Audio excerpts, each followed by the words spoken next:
அஸ்ஸலாமு அலைக்கும். அதே நேரம் அன்பான வணக்கம். நீண்ட இடைவெளிக்கு பிறகு நாங்க எங்களுடைய ஒரு வீடியோல சந்திக்கிறோம். பிள்ளைகளே, இந்த வீடியோ எது சம்பந்தமாக இருக்க போகுதுன்னா, கட்டாயம் முழுமையாக பாருங்க.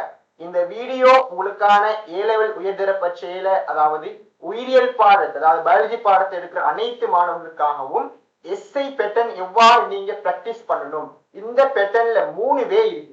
இந்த 3 வேல நீங்க என்ன செய்யணும், பிராக்டிஸ் பண்ணுனா உங்களுக்கு கன்ஃபார்மா என்ன செய்யும்டா, உங்களுக்கு உங்களோட லெவலை கூட்டிக்கலாம். முக்கியமா இத புரியல யாருக்காக நான் சொல்றேன்டா, அதாவது ரெகுலர் பெட்ச் மாணவர்களாக இருக்கலாம், அல்லது இந்த தடவை ஏ-லெவல் பரீட்சை எதிர்நோக்குகின்ற அனைத்து மாணவர்களுக்காக இருக்கலாம். எஃப் லெவல்ல இருப்பீங்க, அல்லது எஸ் லெவல்ல இருப்பீங்க, அல்லது சி லெவல்ல இருப்பீங்க. இந்த மாணவர்கள் இப்ப எங்களுடைய பயாலஜி எஸ்ஏல என்ன செய்யும்டா, எங்களோட எஸ்ஏல நாங்க என்ன செய்யணும்டா, எவ்வாறு என்னுடைய மார்க்ஸை நாங்க பெஸ்டாக கொண்டு வரதுன்ற ஒரு ஐடியா. அதாவது இந்த பேட்டர்ன்ல நீங்க யூஸ் பண்ணிக்கொள்ளுங்க, அதாவது நீங்க பிராக்டிஸ் பண்ணிக்கொள்ளுங்க. பிராக்டிஸ் பண்றதால உங்களுக்கு கட்டாயம் உங்களுக்கு என்ன செய்யற பிள்ளைகளே, உங்களுடைய புள்ளிகள் அதிகரிக்கும். இந்த வீடியோ பார்க்கறது மட்டும் நோக்கம் இல்ல, இந்த வீடியோ பார்க்கறதால நீங்க என்ன செய்யும்டா, உங்களோட மாற்றங்களை நீங்க உருவாக்கு. இதுதான் எங்களுடைய பெஸ்டான ஒரு வேயா. பிள்ளைகளே, முதலாவது விஷயம் என்னன்னா, ஸ்ட்ரக்சர் மெத்தடாக இருக்கு. ரெண்டாவது விஷயம் ஷார்ட்கட் மெமரி பேட்டர்னாக இருக்குது. மூணாவது எக்ஸாமுக்குரிய ஒரு ரெடி ஆகிறது சிமுலேஷன்ஸ் ஆக இருக்குது. அப்படின்னா என்ன, இந்த 3 வேலையில நீங்க பேட்டர்ன்ல இயங்கணும். இந்த ஸ்ட்ரக்சர் மெத்தட்ல நீங்க இயங்குறதால ஸ்ட்ரக்சருக்கு நீங்க எஸ்ஐக்கு ரெடி ஆகுறதால ஸ்ட்ரக்சரிங் ஹெல்ப் ஆக இருக்கும். இது முதலாவது வேண்டும். ரெண்டாவது விஷயம் பிள்ளைங்க, ஷார்ட்கட். இதுதான் எஸ்ஐக்கான பெஸ்டான விஷயமாக இருக்குது. உங்களுக்கு தெரியும், நான் என்ன செய்யறா, அவங்களுக்காக எல்லா விஷயங்களையும் ஷார்ட் கட்ல தான் உங்களுடைய பயாலஜி என்ன செய்யற எஸ்ஐகளை நான் அனலைஸ் பண்ணி தரேன். முதலாவது பிள்ளைகளே, முதலாவது ஸ்ட்ரக்சர் மெத்தடுக்கு நாங்க எப்படி வர வேணும்னா, முதலாவதாக நாங்க எக்ஸாம்பிளுக்கு நான் என்ன செய்வேன் பிள்ளைகளே, யூனிட் 4ல உள்ள தாவரங்கள் இருக்கக்கூடிய எஸ்ஐ எழுதுப்பேன். அதாவது வேரிட முதலான வளர்ச்சி, அங்குரங்கள முதலான வளர்ச்சி என்ற ஒரு கட்டமைப்பு சம்பந்தமான ஒரு எஸ்ஐ ஒன்று வரும் எக்ஸாம்பிள். அப்ப முதலாவது நான் பெற்று எடுக்கிறேன். யூனிட் 4ல பயாலஜில பிளான்ல தாவரங்கள் என்ன செய்யணும், தாவரங்கள்ல ஒரு எஸ்ஐ ஒண்ணு உங்களுக்கு வருது. இப்படியே ஸ்ட்ரக்சர் மெத்தடுக்கு எவ்வாறு பிரயோகிக்க போறீங்க அவங்களோட எஸ்ஐ பேட்டர்ன் பிள்ளைகளே கட்டாயம் பார்த்துக்கொள்ளுங்க. முதலாவதாக தியரி, அதாவது உங்களுக்கு ஸ்ட்ரக்சர் பேட்டர்னா இருந்தா எஸ்ஐ இருந்தாருன்னா உங்களுக்கு முதலாவது பயாலஜில அந்த தியரி, அதாவது கன்செப்ட் விளங்காம இருந்தா அதை கிளியர் பண்ணணும். ஸ்ட்ரக்சர் பேட்டர்னுக்கு நீங்க வாரத்துக்கு, அதாவது எக்ஸாம் லாஸ்டா 3வது பேட்டர்ன் உங்களோட புள்ளியில கணிப்பு இருக்கு. நான் தெளிவா சொல்லுவேன். ஸ்ட்ரக்சர் பேட்டர்ன் நீங்க முதலாவது செய்ய வேண்டிய வேலை பிள்ளைகளே, உங்களுக்கான தியரிகள். முதலாவது விஷயம் உங்களுக்கு பயாலஜில நீங்க என்ன எஸ்டி ரெடி ஆக போறீங்க, தயாராக போறீங்களோ அது சம்பந்தமான விஷயம் என்ன செய்யும்னா, அது சம்பந்தமான என்ன செய்யும், தியரிகள் என்ன செய்யும்னா, உங்களுக்கு தியரி கிளியர் இல்லாம இருந்தா, தியரி பார்ட் உங்களுக்கு கிளியர் இல்லாம இருந்தா இது சம்பந்தமாக முதலாவது கிளியர் பண்ணணும். முதலாவதாக நான் சொன்ன யூனிட் 4 உள்ள தாவரங்கள்ல வேர்கள் அங்குரங்கள்ல முதலாவது வருஷமாக உங்களோட ஐடியா இல்லைண்டா, முதலாவது வாசி விலகி கொள்ளுங்க. இந்த இது சொல்லுது, இந்த கட்டமைப்பு இது சொல்லுது, இந்த கட்டமைப்பு மூலம் நாம இதை விலகி கொள்ள முடியும். முதலாவதாக தேதி விலகி கொள்ளும். எந்த எஸ்ஐ செய்யணும் பயாலஜி, நீங்க எந்த எஸ்ஐ செய்யப்படுறீங்களா உங்களுக்கு புள்ளி அதிகமாக முதலாவது உங்களோட பாட்டே இருக்கலாம், இல்லாம எஸ்ஐ செய்ய முடியாது. முதலாவது விஷயம். அப்பதான் உங்களுக்கு ஏன் நான் அடுத்த சொல்றோம், உங்களுக்கு எக்ஸாம் டைம்ல உங்களுக்கு யூஸ்ஃபுல்லா இருக்கும். ஸ்ட்ரக்சர் பேட்டர்ன் நாம எவ்வாறு ரெடியா, முதலாவது தியரி கவர் பண்ணிக்கொள்ளுங்க. முதலாவது தியரி முடிங்க. என்ன எஸ்ஐ ரெடி ஆக போறீங்களோ அந்த எஸ்ஐக்குரிய தியரியை முதலாவது படிச்சு முடிங்க. இதுதான் முதலாவது ஸ்ட்ரக்சர் பேட்டர்ன். இது 3 பார்ட்டாக பிரிப்போம். 3 இது ஸ்ட்ரக்சர். நாங்க எல்லாத்தையும் 3 தான் பிரிப்போம். 3 பார்ட்டாக பிரிப்போம். முதலாவது பிள்ளைகளே அறிமுகமான பார்ட், அறிமுகம். ரெண்டாவது அது உள்ள பொடி, அது உள்ள என்ன செய்ய அமைப்பு, அது உள்ள பொடி. மூணாவது அது உள்ள என்ட்ரி. இது என்ன அறிமுகம் தான். முதலாவதாக வேறுச்சி பிரியலம் என்றால் என்ன, அது சம்பந்தமான வரைவிலக்கணம். என்ன பேசிக்கான கென்சர், அது எத்தனை பிரிவுகளாக இருக்குது, 3 வளையங்களாக இருக்கு. கலை நீட்சி, கலை வியத்தம், கலை முதிர்வு. இவ்வாறான என்ன செய்யும்னா கலப்பிரி. இவ்வாறு 3 வகையான என்ன செய்யும்னா அந்த பேஸ் அறிமுகமாக இருக்கு. அது என்ன அறிமுகம், முதலாவது அந்த அறிமுகத்தை விளங்கியிருக்கு. அதாவது ஸ்ட்ரக்சருக்கு முதலான வேறுச்சி பிரியலத்தின் முதலான கட்டமைப்பு என்றால் என்னன்னு கேட்டு வந்தா, ஸ்ட்ரக்சருக்கு நீங்க எவ்வாறு ஒரு மைண்ட் மேப் ஷார்ட் கட் பண்ணி எழுதுவீங்களோ அந்த பேட்டர்ன்ல அறிமுகமாக நீங்க எழுதி கொள்ளுங்க. ரெண்டாவது உள்ள அமைப்புகள், என்ன பாட்கள், அதுக்குரிய பெரிய பாயிண்ட் இருக்கும். எல்லா பாயிண்ட்களும் உடைச்சி ரிசர்ச் புக்கா இருக்கலாம், இல்லாட்டி உங்களுக்கு ஏதாவது உங்களுக்கு நீங்க ஏதாவது நோட் படிப்பீங்களே அந்த நோட்டுக்குரிய ஒரு தியரியா இருக்கலாம். அதுல என்ன செய்தா அந்த முக்கியமான எல்லா வசனத்தையும் எழுதி இந்த ஒரு கொப்பியில மாட்டாம நீங்க செய்ய வேண்டிய என்ன செய்யுங்களா, நீங்க உங்களுடைய ஒரு ரிசோர்ஸ் புக் ஒரு நோட்டோ இருந்தா இங்க இருக்கக்கூடிய பொடி இந்த பேட்டர்ன் என்ன செய்யுங்க, நீங்க உங்களுக்குன்னு ஒரு சுயமான என்ன செய்யணும், ஒரு கைடான ஒரு கொப்பியும் எடுக்க, இப்படி ஒரு சிஆர் கொப்பி ஒன்று எடுக்க, ஒரு சிஆர் கொப்பி ஒன்று நீங்க யூஸ் பண்ணணும். சிஆர் கொப்பி ஒன்று யூஸ் பண்ணா ஒரு சிஆர் புக் ஒன்று யூஸ் பண்ணணும், இந்த எஸ்ஏக்கு ஒன்று யூஸ் பண்ணணும். இப்ப நீங்க செய்ய வேண்டிய வேலை என்ன, உங்களுக்கான ரிசோர்ஸ் புக் உங்களுக்கான நோட் படிக்கணும் தான். அந்த நோட் ஒன்று இருக்குமே, அந்த நோட்ல உள்ள முக்கியமான வசனங்கள் எல்லாத்தையும் என்ன செய்யுங்க, அதாவது ஒரு இசை பாட்டு எடுத்தா அது இருக்கக்கூடிய வசனங்கள் என்ன செய்யுங்க உங்களுக்கு விளங்கக்கூடிய பேட்டர்ன்ல எழுதுது. உங்களுக்கு விளக்க உதாரணமாக களப்பிரிவுன்னு எழுதுது. களப்பிரிவு என்ன செய்யுங்க, அதுக்கான முக்கியமான என்ன பாயிண்ட் இருக்குது அந்த பாயிண்ட் நீங்க எழுதுது. அந்த ரிசோர்ஸ் புக்ல நோட் ஒரு பக்கம் வைக்கணும், வடிய விளங்கணும், நோட் ஒரு பக்கம் வைக்கணும், உங்களுக்கான எழுதக்கூடிய ஒரு கொப்பி ஒரு பேட்டர்ன் யூஸ் பண்ணுவீங்க ஃபைனல் எக்ஸாமுக்கு, அது வைக்கணும். அப்ப நீங்க என்ன செய்ய, அந்த எதுல இருக்கக்கூடிய ஒரு பாயிண்ட்களை இந்த இசை இப்படி வந்தா இந்த பாயிண்ட் நீங்க மாத்தி எழுது. அப்ப இதுல இருக்கக்கூடிய மொழி உள்ளடங்கக்கூடிய முக்கியமான பாயிண்ட்களை அங்க ஹைலைட் பண்ணி இதுல உங்களுக்கு எக்ஸாமுக்கு வந்தா முக்கியமான என்ன செய்ய, சின்ன பெரிய ஒரு வசனம் இருந்தா அந்த சின்ன வசனமா மாற்றி, உதாரணமாக ஆரம்ப களங்கள நீட்சியை விட 10 மடங்கு அதிகரிக்கும் சும்மா வருது ஒரு பாயிண்ட். இப்ப என்ன செய்யா ஆரம்ப என்ன செய்ய, உதாரணமாக இது ஆரம்ப அளவு, ஆரம்ப அளவு என்ன செய்யா 10 மடங்கு அதிகரிக்கும். இப்படி பாருங்க, இப்படி ஒரே ஒரு பாயிண்ட், இது 10 பிள்ளைகள் ஆரம்ப மடங்கு செய்ய 10 மடங்கு அதிகரிக்கும். அப்ப இப்படி ஒரு பாயிண்டாக மாத்து, அது பெரிய ஒரு பாயிண்ட இப்படி ஆரம்ப அளவை விட பெரிது 10 மடங்காக களங்கள் நீட்சியடை அதிகரிக்கும். இப்படி ஒரு ஷார்ட் கட் ஆனிச்சுன்னா இந்த முடியில் உள்ள பாயிண்ட்களை எஸ்சிக்கான பாயிண்ட்களை உடைக்கணும். எடிச்சு எவ்வளவு உடைக்கணும், உடைச்சு உங்களுக்கான ஒரு கொப்பியில மாத்து, உங்களுக்கான கைட் கொப்பியில மாத்து. அதே போல எண்டில் பாயிண்ட் என்ன செய்தா எல்லா விஷயங்களும் எழுதியிருக்கிறாரு மேற்பார்வை செய்யும். முக்கியமாக இதுல தேவையில்லாத விஷயங்கள் எண்ட் பாயிண்ட்ல முக்கியமாக முடிவாக நாங்க என்ன பார்க்கணும்னா, அங்க நாங்க எஸ்ஏ எழுதி முடிச்சுப்போம். எஸ்ஏ எல்லாமே எழுதி முடிக்கிற இந்த நேரங்கள்ல எந்த பாயிண்ட்கள் முக்கியமாக அடிக்கடி வரக்கூடிய விஷயமா அதை ஹைலைட் பண்ணணும். நம்ம எழுதுற பாயிண்ட் என்ன செய்யா, இந்த பாயிண்ட் என்ன செய்யா, இந்த நீங்க வேற கொப்பி யூஸ் பண்ணி எழுதிப்பீங்களே அதுல என்ன செய்யா ஹைலைட் பண்ணணும், இந்த பாயிண்ட்ல ஹைலைட் பண்ணணும். இதுதான் பிள்ளை ஸ்ட்ரக்சர் மெத்தட். ஸ்ட்ரக்சர் மெத்தட்ல நீங்க செய்யறதால 3 விஷயங்களாக பிரிப்பீங்க. அறிமுகமாக இருக்கும், பொடியாக இருக்கும், எண்ட் பாயிண்ட். எண்ட் பாயிண்ட் நீங்க செய்ய வேண்டிய வேலை, நீங்க செஞ்ச இந்த 2 விஷயங்களையும் வச்சு ஹைலைட் பண்ற விஷயமாக இருக்குது எண்ட் பாயிண்ட். எப்படி நீங்க இந்த 2வது பாயிண்ட செய்யற நேரங்கள்ல வேறொரு கொப்பியோடு பயன்படுத்தணும். இதுதான் இதுக்கான வழிமுறை. இந்த பேட்டர்னை பயன்படுத்துங்க. இது உங்களுக்கு ஸ்ட்ரக்சருக்கு ஹெல்ப் ஆகிருக்கும், அதாவது அது மட்டும் எஸ்ஐக்கும் ஹெல்ப் ஆகிருக்கும். செய்ய வேண்டிய வேலை வேறொரு கொப்பி ரஃப் நோட்டை எடுக்கணும். இதுதான் முக்கியமான விஷயமாக இருக்கு. வழங்கிட்டா கிளியர் ஆகிட்டா. இப்ப இது ஸ்ட்ரக்சர் எவ்வளவு ஹெல்ப் பண்ண போகுது.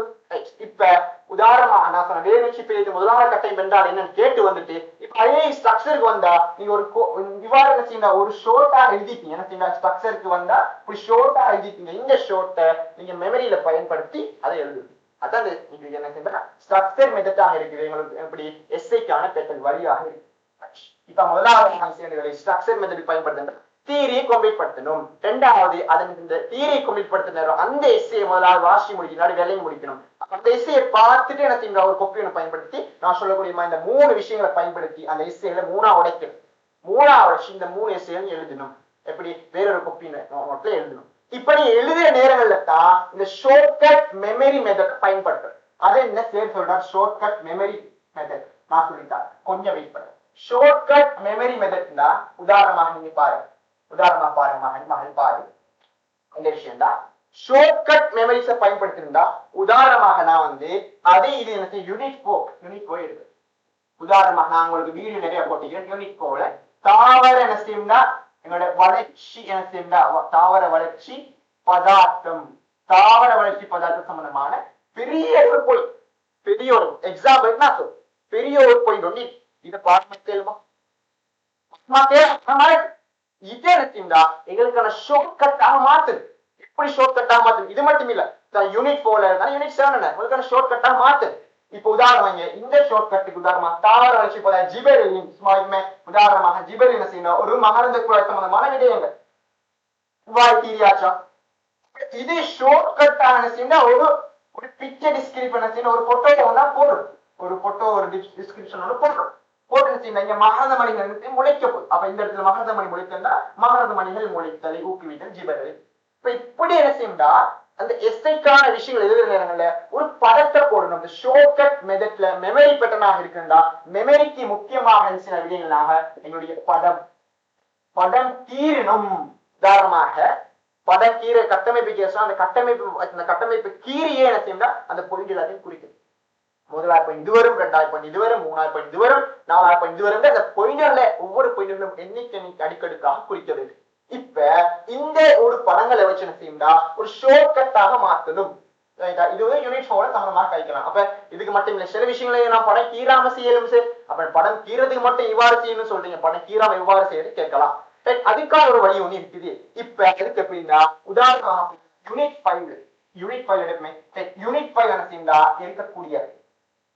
இருக்கக்கூடிய என்ன செய்யும்னா நோட் பண்ணிக்கோங்க. என்னோட யூனிட் 5 இப்ப யூனிட் 5ல முக்கியமாக எங்களுடைய ஈரல் என்ன செய்யும்னா இளையவியல்ல கட்டமைப்பு. இது அப்படி ஒரு கட்டமைப்பானது, இது ஒரு கட்டமைப்பு. இப்ப இதுக்கு நாங்க செய்யும்னா அந்த படத்தை போட்டு கீறலாம், எப்படி ஒரு மெமரிஸாக பதியலாம். அது மட்டும் இல்லாம எங்களுடைய சிறு குடல்ல நடைபெறும் சமீபாடு சம்பந்தமான எஸ்ஐ விளக்குன்னு சொன்னா இவ்வாறு ஒரு எஸ்ஐன்னு வருது. இவ்வாறு வார நேரங்கள்ல இப்ப என்ன செய்யா ஒரு கோட்டுப்பட்ட போடும். உதாரணமாக ஆரம்பத்தில் என்ன செய்யணும், உதாரணமாக நம்முடைய பல் செகண்ட் ஒன்று இருக்கு. பல் செகண்ட் என்ன செய்யா 2 செகண்டாக மாற்றப்படும். 2 செகண்ட் என்ன செய்யா எங்களோட 1 செகண்டாக மாற்றப்படும். இவ்வாறு இந்த ஒரு பேட்டர்னுக்கு பயன்படுத்தணும். இதுக்கு என்ன செய்யா எந்த நொதியம் பயன்படுத்தப்படுது, இதுக்கு எது பயன்படுத்தப்படுது, இதுக்கு எது பயன்படுது. அப்ப இறுதியா என்ன செய்யா பெரிய ஒரு மூலக்கூறு சிறிய ஒரு மூலக்கூறாக உடைக்கப்பட்டு மாற்றம் நடைபெறுதா சமீபம் விஷயம்டா. இந்த ஒரு பேட்டர்ன் என்ன செய்யா நீங்க எழுதக்கூடிய விஷயங்களை உங்களுக்கு விளங்கக்கூடிய சின்ன என்ன செய்யணும், ஒரு ஷார்ட் கட்டா எழுதணும். இதுக்கு இவ்வாறு எழுதணும், இதுக்கு இவ்வாறு எழுதணும், இல்லாட்டி தூண்டப்படுறதுக்கு இப்படி என்ன செய்யணும். நீங்க ஒவ்வொரு இதுக்கு ஷார்ட் கட்டுக்கும் உங்களோட மெமரிஸுக்கு பயன்படுத்துறதுக்கு உங்களோட கையால் என்ன செய்யா ஒவ்வொரு விஷயங்கள் என்ன செய்யணும் சின்ன நோட்டாக எழுதணும். நான் சொல்ல வேண்டிய விஷயம் பிள்ளைகளே, நீங்க கட்டாயம் வேறொரு கொப்பின்னு ஃபாலோ பண்ணணும். எப்படி உங்களோட நோட் இருக்கலாம், எஸ்ஐ புக்குன்னு நீங்க தனியா செல்ஃபாக பயன்படுத்துங்க. செல்ஃபாக பயன்படுத்தி நீங்க அதுல எழுதிட்டு வரணும். எப்படி அதுல முதலாவது எஸ்ஐ போட்டு முதலாவது எஸ்ஐக்கான முதலாவது பாயிண்ட் போட்டு அதுக்கான ஷார்ட் கட் எழுதணும். 2வது பாயிண்ட் போட்டு 2வது ஷார்ட் கட் எழுதணும். 3வது பாயிண்ட் போட்டு 3வது ஷார்ட் கட், 4வது பாயிண்ட் போட்டு 4வது ஷார்ட் கட், 5வது பாயிண்ட் போட்டு 5வது ஷார்ட் கட், இப்படி ஒரு பாயிண்ட் எழுதணும். அப்ப இது வந்து உதாரணமா ஒரு பொடியில உள்ள இடத்துல முக்கியமாக இருக்கு. முதலாவது பொடியா முதலாவது ஒரு ஹெடிங் போட்டு அந்த ஹெடிங் 5 பாயிண்ட் வரும், அடுத்த ஹெடிங் 5 பாயிண்ட் வரும். இப்படி அந்த ஒவ்வொரு ஹெடிங்கும் போட்டு ஒவ்வொரு ஹெடிங்கான 5 விஷயங்களை ஷார்ட் கட் ஆகணும். இந்த ஹெடிங்க பார்த்தோன்னு என்ன செய்யணும், உங்களுக்கு இந்த பாயிண்ட்கள் நினைவு. அப்படி ஷார்ட் கட்டாக இந்த ஹெடிங்க்கு ஒரு மெமரிஸாக ஏதாவது ஒரு பேர் வைக்கலாம், உதாரணமா வைக்கலாம். இப்படி ஒரு பேட்டர்ன் என்ன செய்யணும், நீங்க எஸ்சிக்கான ஷார்ட் கட்டாக மாத்தணும். அவ்வாறு ரிசோர்ஸ்ல இருக்கிறத குந்தி இருந்து பாரமாக்குறது இல்ல, இப்படி பாரமாக்குறது இல்ல, பாரமாக்குன மறக்க அடுத்தவர் எழுதுனா நினைவாரு செய்ய வேண்டிய வேலை ஷார்ட் கட்டாக நீங்க தீரியை படிச்சுட்டு உங்களோட கையால எழுதுற நேரங்கள் வழியா வெளியிடும். உங்களோட கையால் நீங்க எழுதுற நேரங்கள்ல உங்களுக்கு மனதில் உங்களோட மெமரிஸ்ல என்ன செய்யா பெரிய ஒரு மெமரி மூளையில் இருக்கக்கூடிய பெரிய என்ன செய்யல அங்க பிற்பகன்ல அந்த புள்ளி பதிவு. ஏன்னா நீங்க கையால் எழுதுனீங்க, கையால வேலை செய்து மெமரிஸ் கண்ணு வேலை செய்து உங்களோட நினைவாற்றல் அதிகம். உங்களோட நினைவாற்றல் அதிகரிக்கிறதால உங்களுக்கு செய்ய எழுதக்கூடிய பெட்டர் அப்ப நீங்க எழுதிட்டு வாங்க. எந்த டைம்ல நீங்க ஒரு பாயிண்ட மிஸ் பண்ணி கட்டாயம் இந்த வீடியோ பார்க்க அப்படின்னு நீங்க கமெண்ட் பண்ணி கொடுங்க. நீங்க கட்டாயம் உணர்ந்தீப்பீங்க எவ்வாறுண்டா எஸ்சி எழுதிட்டு வருவீங்க. சம்டைம் அந்த ஒரு பாயிண்ட் மிஸ் ஆகும், ஆனா அந்த டைம்ல கிளிக் ஆகும். ஏன் நீங்க ஒரு கையால எழுதி அடிக்கடி பிராக்டிஸ் பண்ணி இருந்தா, இல்லாட்டி நீங்க ஒரு கொப்பி ஒன்று ஃபாலோ பண்ணி ஒரு ஷார்ட் கட்ல இவ்வா ஒரு பெட்டர்ல பயன்படுத்தி அடிக்கடி நீங்க கையால் எழுதி ஷார்ட் கட்டை பயன்படுத்தினா கட்டாயம் நீங்க எழுதுற நேரங்கள்ல தொடர்ந்து உங்களுக்கு பாயிண்ட் என்ன வந்து கொண்டிருக்கு. உதாரணமாக யூனிட் 2ல நொதியங்களோட இயல்புகள் சம்பந்தமா சொல்லுங்கன்னு சொன்னா உங்களை கூப்பிட்டு நீங்க வாங்க நொதிய இயல்பு சொல்லுங்கன்னு சொன்னா நீங்க சொல்ல மாட்டீங்க, யோசிப்பீங்க, சொல்லுவீங்க. ஆனா டிரெக்டா நான் 10 சொல்லி முடிக்கிற பாடமாக சொல்லுவீங்க. திடீர்னு சொல்ல முடியும். அதை நீங்க பிராக்டிஸ் பண்ணி எழுதுனீங்கன்னா உங்களை எழுத தந்தீங்க ஒன்றுக்கு பின்னாடி எழுதிட்டே வருவீங்க. புதியமான கோலப்பிரதங்கள் தாக்கத்தில் ஏவசக்தி குறித்து தாக்குதல் அதிகரிக்கும் வெப்ப உறுதி உணர்வு அற்றல் இவர் செய்ய எல்லா விஷயங்களும் அடுக்கடுக்காக சொல்றீங்க. சொல்ல போன கஷ்டம், எழுத போன லேஸ். அப்படி இதுல இருந்து வந்து பெற்று ஷார்ட்கட் மெமரி மெத்தட் பயன்படுத்தி நீங்க எழுதணும், ரைட்டிங் பண்ணணும். ரைட்டிங் பண்ணாதான் உங்களுக்கான பெஸ்ட் வேயா இருக்கணும். அது மட்டும் விளைவிக்கணும். இப்ப நீங்க அதுக்கான ஷார்ட்கட் மெமரிஸ் நீங்க மாத்திக்கொள்ளணும். அப்ப உங்களோட சுய வேகோட்டா நீங்க கட்டாயம் செஞ்சுக்கொள்ளணும். செஞ்சாத்தான் ஷார்ட்கட் மெமரியாக இருந்தாத்தான் உங்களோட ஃபைனல் எக்ஸாமுக்கு இலகுவா இருக்கும். ஒரு கொப்பி ஒன்று ஃபாலோ பண்ணி வர சொன்னேன், கொப்பி ஒன்று ஃபாலோ பண்ணி கொப்பியை தான் எழுதிக்கணும். இப்ப நீங்க ஒரு எஸ்ஏ ரெடி ஆகுண்டா சேர்றையோ ரிசோர்ஸ் நோட்டையும் படிக்க தேவை. என்ன செய்யணும் நீங்க உதாரணமாக இப்ப இது இங்கிலீஷ் மீடியம் சரியா. இப்ப இங்கிலீஷ் மீடியம் ரிசோர்ஸ் புக்கிங். இப்ப உதாரணமா இது என்ன செய்யணும், ஒரு கார் விளங்குதா, ஒரு காதல கட்டமைப்பு. ஒரு காதல கட்டமைப்பு சம்பந்தமாக எஸ்ஐ இது வரைக்கும் அப்ப காதல கட்டமைப்பு சம்பந்தமாக எஸ்ஐ வருது. இப்ப இது சம்பந்தமா எழுத சொன்னா உங்களோட இந்த ரிசோர்ஸ் புக்கை போய் என்ன பெருட்டி வாசிக்கிறது எடி இது car format by the network the dense இது கார் இப்படிலாம் வாசிச்சு விளங்கி கொள்ளல உதாரணமா இங்கிலீஷ் ரிசோர்ஸ் தமிழ் ரிசோர்ஸ் நீங்க இப்படி வாசிக்கிறது இல்ல அப்ப இப்ப நீங்க வாசி விளங்குறது இல்ல அந்த எஸ்ஐக்கா ரெடி ஆகுது இல்ல எஸ்ஐக்கா ரெடி ஆகுது இவார் ஸ்டோக் டெக் மெமரிஸ் ஆகிட்டீங்க நீங்க ரெடி ஆகணும் இதுதான் இதுல பெஸ்ட் வேயா இருக்கு கட்டாயம் ஃப்ளோ பண்ணிக்கொள்ளுங்க அப்ப ஷார்ட்கட் என்ற மெமரிஸ் பேட்டர்னாக நீங்க அதை மாத்தணும் மூணாவது தான் மெயினான விஷயம் மூணாவது மெயின் இதைத்தான் நீங்க என்ன செய்யா எஸ்எஃப்சி லைக்கிறார்கள் பயன்படுத்துறது இல்ல எல்லாம் செய்வீங்க இந்த மூணாவது செய்யா எஸ்ஏ கியூரேஷன் பேட்டர்னை பயன்படுத்துறது இல்ல அது என்ன சொல்லுங்க கொஞ்சம் வெயிட் பண்ணுங்க பாரு தெளிவாக பாரு முதலாவது விஷயம் வந்து எக்ஸாம் பேட்டர்ன் சொல்றதுன்னா எக்ஸாம் தான் என்ன ஏற்கனவே வீடியோ எடுப்போம் எக்ஸாம் தான் எங்களுடைய சின்ன பிள்ளைங்க டைம் டைமாக இருக்கு எங்களுடைய டைமை பயன்படுத்தினால்தான் உங்களுக்கான மார்க்ஸ் என்ன பெஸ்ட் வேயா கொண்டு போறோம் டைம் உதாரணமாக ஒரு எஸ்ஐக்கு உதாரணம் உங்களுக்கு தெரியும் யூனிட் 1ல எஸ்ஐ வரல யூனிட் 2ல எடுத்தீங்கன்னா இப்போதைக்கு ஒரு எஸ்ஐ சுவர் ஏ பார்ட் பி பார்ட் முதலாவது அஞ்சாவது எஸ்ஐ ஆக யூனிட் 2ல போ யூனிட் 2ல ஏ பார்ட் சுவராக யூனிட் 2 போடுவான் எந்த மாற்றம் இல்ல பி பார்ட் யூனிட் 5 போடலாம் யூனிட் 3 போடலாம் யூனிட் 7 போடலாம் எந்த வித மாற்றம் இல்லை ஏதாவது யூனிட் 3 போடலாம் என்ன 2-3 வருடமா இவ்வாறு வாரங்கள் எங்களால சொல்ல முடியாது ஆனா ஒரு எஸ்ஐ அடுத்து 6வது எஸ்ஐ பிள்ளைகளே இவனை யூனிட் 4 கூடிய எஸ்ஐ அடுத்தது 7வது 8வது இரண்டு என்ன சேர்ந்தா யூனிட் 4 யூனிட் 5 எஸ்ஐ வருது அடுத்து பின்னுக்குள்ள யூனிட் 7 எஸ்ஐ வருது சம்டைம்ல பின்னுக்குள்ள என்வாயன்மெண்ட் பயாலஜில யூனிட் 8 9 கூடிய எஸ்ஐ 10 கூடிய எஸ்ஐ வருது அது சிறுகுறிப்பும் சம்டைம்ல சிறுகுறிப்புல யூனிட் என்ன சேர்ந்தா இதையும் போடுவாங்க அதாவது யூனிட் 3 போடுவாங்க இது ஷார்ட்டான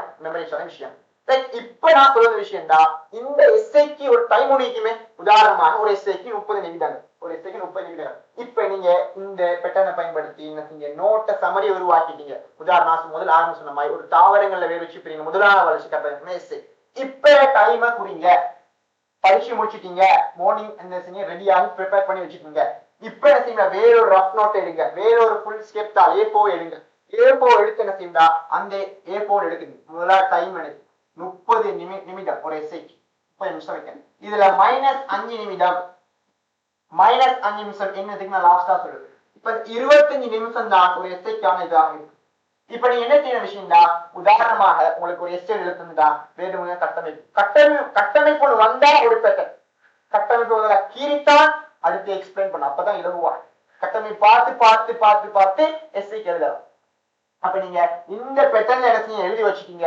இப்ப முதலாவது டைம் மேனேஜ்மெண்ட் ஒரு நாளைக்கு மேக்ஸிமம் 2 எஸ்ஐ செய்யும் இப்ப இந்த வீடியோ பாக்குறதுனா மேக்ஸிமம் நான் போறது ஒரு 100+ நாள் இருக்கும் உங்களுக்கு எக்ஸாம் 150 நாள் இருக்கு இந்த நாள் நான் கணிக்கப்பட்டேன் அப்ப 150 நாள் 100 நாள் இருக்கு ஒரு நாளைக்கு 2 எஸ்ஐ நீங்க எழுதி எப்படி ஒரு 2 எஸ்ஐ ஷார்ட்கட்டா எழுதி ஒரு எஸ்ஐ பிராக்டிஸ் பண்ணிக்கொள்ளலாம் ஒரு எஸ்ஐ பிராக்டிஸ் பண்ணிக்கொள்ளு அது அவனுக்கு பெஸ்ட் வேயா இருக்கும் ஆக முதல் ரெண்டாவது விஷயம் 25 நிமிடம் டைம் ஒரு எஸ்ஐ 5 நிமிடம் என்ன சொல்றேன் அப்ப நீ எஸ்ஐ எழுது பாயிண்ட் ஃபார்ம்ல எழுதக்கூடாது எஸ்ஐ பாயிண்ட் ஃபார்ம்ல எழுதக்கூடாது மார்க்ஸ் தரும் பந்தி ஃபார்ம்ல எழுது இப்ப எஸ்ஐ டைம் மேனேஜ்மெண்ட் வச்சுட்டா எஸ்ஐ மூலமா எழுதி முடியும் அப்ப இந்த 5 நிமிடத்துக்கு கழிக்கணும் ஏங்க 30 நிமிடம் எஸ்ஐல 5 நிமிடம் நீ கழிச்சா 25 நிமிடம் தான் ஒரு டாக்கர் அதுக்கு நீ எழுதி முடியும் ஆரம்பம் எழுதக்குள்ள முதலாவது இப்பதான் எஸ்ஐ எழுத ஸ்டார்ட் பண்றேன்னு சொன்னா உங்களுக்கு டைம் ஒண்ணு பெரிய ஒரு டைம் எடுக்கும் அப்ப நீங்க மறுபடியும் எஸ்ஐ எழுதிட்டு வார டைம்ல உங்களுக்கு பழக்கமாகனா நான் சொல்ற ஒரு விஷயம் வந்து 30 நிமிடம் ஒரு எஸ்ஐ எடுக்கக்கூடியதாக இருக்கும் ஆனா நீங்க 25 நிமிஷம் எஸ்ஐ யூஸ் பண்ணிக்கலாம்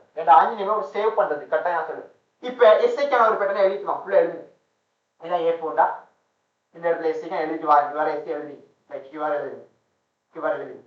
எழுதி முடிச்சு எஸ்ஐ எண்ட் பண்ணாச்சு எஸ் எழுதுங்க எப்படி வேறு கட்டமைப்பு கீட்டிங்க உதாரணமாக கட்டமைப்பு கீறிட்டீங்க கீட்டி இப்ப குறிப்பிட்ட டைம் ஒன்று வச்சு நீங்க எக்ஸாம் செய்யக்கூடிய ஒரு ஃபீல்ட்ல செய்யணும் செய்யப்பட்டு என்ன செய்யணும் செஞ்சிட்டீங்க இப்ப இந்த 5 நிமிடம் ஒண்ணு இருக்கு 25 நிமிஷத்துக்கு முதல் செஞ்சு முடிச்சிட்டீங்க 5 நிமிடம் 5 நிமிடத்துக்கு செய்ய வேண்டிய விஷயங்கள் வந்த எஸ்ஏ என்ன செய்யுங்களா வழி செய்யுங்க அந்த எஸ்ஏ போக்கஸ் பண்ணி உதாரணமாக இதான் நீங்க எஸ்ஏ எழுதிக்கிறீங்களா இந்த பாட்டை எஸ்ஏ எழுதிக்கிறீங்க உதாரணமாக இது வழுக்கல் இழைப்பது சம்பந்தமான எஸ்ஐ சரியா இது வழுக்கல் இழைப்பது சம்பந்தமான எஸ்ஐ இப்ப இந்த எஸ்ஐ எழுதிட்டீங்க எழுதி என்ன செய்யுங்களா ஒரு நிமிடம் அந்த 5 நிமிடம் நீங்க எழுதுற எஸ்ஐய அவ்வாறு ஒரு கண்ணால நோட்டம் எடுங்க அப்படி கண்ணால எப்படி பார்த்துடுவாங்க பாத்துருக்கல உங்களுக்கு ஏதாவது ஒரு பாயிண்ட் மிஸ் எழுதியிருந்தா ஒரு பாயிண்ட் மிஸ் ஆகும். அப்ப எழுதினீங்கிறது ஒரு பாயிண்ட் மிஸ் ஆகிற நேரங்கள்ல அந்த டைம்ல என்ன லாஸ்ட் ஆனது அந்த பாயிண்ட் இருந்தா அந்த பாயிண்ட் நீங்க இதுல எழுதிக்கொள்ளு. அதுக்குதான் இந்த 5 நிமிடம். அதுக்குதான் இந்த 5 நிமிடம். அந்த நிமிடத்தை எழுதி முடிச்சு நீங்க 5 நிமிடத்துக்கு எழுதி முடிஞ்சு அந்த எஸ்ஏ ஏதாவது மிஸ் ஆகணும் அந்த பாயிண்ட் லாஸ்டா எழுதிக்கணும். அதுக்குதான் அந்த 5 நிமிடம். அப்ப உங்களுக்கு 5 நிமிடம் ஒதுக்குறதால 20 நிமிடம் ஒரு எஸ்ஏ 5 நிமிடம் எழுதி முடிஞ்சு ஏதாவது போய் மிஸ் ஆகணும் அந்த பாயிண்ட் நீங்க எழுதி கொள்ளுங்க. அப்ப இந்த பாயிண்ட்டுக்கான மார்க்ஸை நீங்க தவற விருது வாய்ப்பு குறைவா. இதுக்குதான் இந்த பெஸ்ட். இப்ப ரெண்டாவது விஷயம் முடிச்சு. முதலாவது விஷயம் டைம் மேனேஜ்மெண்ட், இது முடிச்சு. ரெண்டாவது விஷயம் வந்து நான் சொல்லித்தார பாருங்க, மார்க்ஸ். இந்த எஸ்ஐக்கு 150க்கு எத்தனை புள்ளி வந்துக்கிண்டு நீங்க என்ன செய்ய முடியும்? உங்களுக்கான ஒரு வேற ஒரு கொப்பீடு இருப்பாரு. முதலாவது டே 1 எஸ்சி நம்முடைய எஸ்சி டே 1க்குரிய எஸ்சி டே 1க்குரிய எஸ்ஐ போட்டீங்க. உதாரணமா எஸ்சி இந்த எஸ்ஐக்கான என்ன செய்யணும் மார்க்ஸ் இருக்கு. எஸ்ஐக்கான மார்க்ஸ் இருக்கு. உங்களுக்கான எஸ்ஐக்கான மார்க் எஸ்ஐக்கான பயாலஜி எஸ்சி ரைட். ஓகே இப்போ டே ஒரு எஸ்சி ன்னு போட்டுங்க. இப்போ இந்த எஸ்ஐக்கான மார்க்ஸ் என்ன? உதாரணமா மார்க்ஸ் என்ன எஸ்ஐ ஹெடிங் யூனிட் 2 எழுதிக்கிறீங்க. யூனிட் 2ல இந்த ஹெடிங்க போடுங்க. டே 1 அந்த டேட்டை கொஞ்சம் உதாரணம் 26 2ஆம் மாசம் 27 இருந்தா 26 இந்த டேட்டை போடுங்க. இந்த எஸ்ஐ எழுதிக்கிறீங்க. ஆக எத்தனை மார்க்ஸ்? உதாரணமாக 150க்கு உதாரணமாக ஒரு 106 புள்ளி வந்து அடுத்த எஸ்ஐ எழுதுங்க. அப்ப இவ்வாறு உங்களுடைய புள்ளிகள் மார்க்ஸ் நீங்க போட்டுடுவாங்க. அப்ப உங்களோட புள்ளிகள் மார்க்ஸை நீங்களே என்ன செய்ய நிர்ணயிச்சுக் கொள்வீங்க. எனக்கு இந்த மார்க்ஸ் எப்படி வந்து, எனக்கு இந்த மார்க்ஸ் எப்படி வந்து. ஆகவே நான் செய்யா எனக்கு போதுமான அளவு மார்க்ஸ். அப்ப நான் செய்ய எக்ஸாம் டைம் மேனேஜ்மெண்ட் கொள்ளணும். எக்ஸாம் மார்க்ஸ் எனக்கு எத்தனை வருது நான் கணிப்பிட்டு கொள்ளணும். எக்ஸாம் எத்தனை மார்க்ஸ் எனக்கு வருதுன்னு நீங்க என்ன செய்யணும். அந்த உங்களுக்கு ஒரு பாயிண்ட் எழுதிப்பீங்களே, இல்ல வேற ஷார்ட்கட் மெத்தட்ல எழுதிப்பீங்களே, அந்த பாயிண்ட வச்சுதான் இதுக்கான புள்ளி இருக்கு. உங்களுக்கான ஸ்கீமை நீங்களே உருவாக்கிட்டீங்க. அப்ப உங்களுக்கு பிழை விட்டா அப்படி நான் இந்த இது எழுதலன்னு உங்களுக்கு நினைவு விஷயம் என்னங்கடா, இந்த ஒரு பேட்டர்னுக்காகத்தான் நான் இந்த ஒரு பெஸ்ட் வேலையை உங்களுக்கு தந்திக்கிறேன். இந்த ஒரு பேட்டர்னுக்காகத்தான் உங்களுக்கு நான் பெஸ்ட் இந்த வேலையை தந்திக்கிறேன். இந்த பெஸ்ட் வேலையை தரக்கூடியதாக தந்திக்கிறேன். இப்ப பாருங்க, இப்ப இந்த ரெண்டு பேட்டர்னையும் நீங்க பயன்படுத்தும் மார்க்ஸ் பார்க்கணும் டைம் ரெண்டு தான் இந்த எக்ஸாம் என்ன செய்யா இந்த பேட்டர்னுக்காக பேட்டர்னாக இருக்கு. கட்டாயம் இது என்ன செய்யா மூணா விஷயம் ஒரு வீக் முடிகிற டைம்ல நீங்க எழுதுற எஸ்சி என்ன செய்யா ஒரு 6 நாள் எழுதிங்க எஸ்சி. 7வது நாள் என்ன செய்யல 7வது வீக்ல லாஸ்ட் டே ஞாயிற்றுக்கிழமை எடுத்துக்கோங்க. நான் எழுதின எஸ்சி எல்லாத்தையும் என்ன செய்யா புள்ளி இருந்து மைண்ட் ரிவிஷன் பண்ணணும். எக்ஸாம் எத்தனை புள்ளி வந்துக்கிட்டு மைண்ட் ரிவிஷன் ஒரு கண்ணால் ரிவிஷன் பண்ணணும். ரிவிஷன் பண்ண பிறகு அடுத்த ஒரு வீக் என்ன செய்யணும் நீங்க ரிவிஷன் பண்றதுக்கு ஒதுக்கும். அப்ப 6 நாள் எஸ்சி எழுதுங்க. 7ஆம் நாள் அந்த அவ்வளவு எழுதின எஸ்ஐ ஒரு நாள் 2 எஸ்சி 12 எஸ்சி ரிவிஷன் பண்ணணும். அவ்வளவு ரிவிஷன் பண்ணதால அந்த 7ஆவது நாள் நீங்க எழுதின அவ்வளவு எஸ்சி உங்களுக்கு ரிவிட் ஆகும். அப்ப 7ஆவது நாள் நீங்க எழுதின ரிவிஷன் ஆனா அடுத்த எஸ்சி போடும். இப்படி இந்த எஸ்ஐ ரிவிஷன் பண்ணிட்டு நீங்க ஒரு நாள் வீக்ல என்ன செய்யுங்க எஸ்ஐ ரிவிஷன் வச்சுக்கொள்வீங்க. இப்ப ரிவிஷன் ஆகும், தியரி கவர் ஆகும், ஸ்ட்ரக்சர் ஹெல்ப்பா இருக்குது, எல்லா ஆகுது. அது மட்டும் இல்லாம இந்த பாயிண்ட் எஸ்ஐ எழுதால எம்சிக்கு உதவக்கூடியதா. எஸ்ஐ ரெடி ஆகுறதால எல்லா வித பெனிஃபிட் இருக்கு, எந்த வித பயமும் இல்லை. அப்ப நான் எழுத வேண்டிய விஷயம் ரெடியாக தயாராகணும். 3 பேட்டர்ல இயங்கணும். 3 பேட்டர்ல சக்சஸ் பண்ணாதான் கட்டாயம் நீங்க செய்யணும். அந்த எஃப் லெவல்ல இருக்கிற பிள்ளையா இருந்தா எஸ்க்கு வரலாம், எஸ்ல இருக்கிறவங்க சிக்கு வரலாம், சி உள்ளவங்க பி பிளஸ்க்கு வரலாம். உங்களுடைய நீங்க எந்த அளவுல இருக்கிறீங்கன்னு நீங்க காண்பது, நீங்க நிர்ணயிப்பதற்கு ஒரு பெஸ்ட் 3 பேட்டர்ன். இப்ப நீங்க 2 வேலையை சுயமாக செய்வீங்க. 3ஆவது விஷயம் எக்ஸாம்ஸுக்கு நீங்களே என்ன செய்யுங்களா அதுக்கான மார்க்ஸை போட்டுக்கொள்வீங்க. அப்ப நீங்க இந்த சமரி பாயிண்ட் எழுதிப்பீங்க. 32 பாயிண்ட் ஒரு பாயிண்ட் 5 பாயிண்டா இத்தனை பாயிண்ட் வந்துக்குது.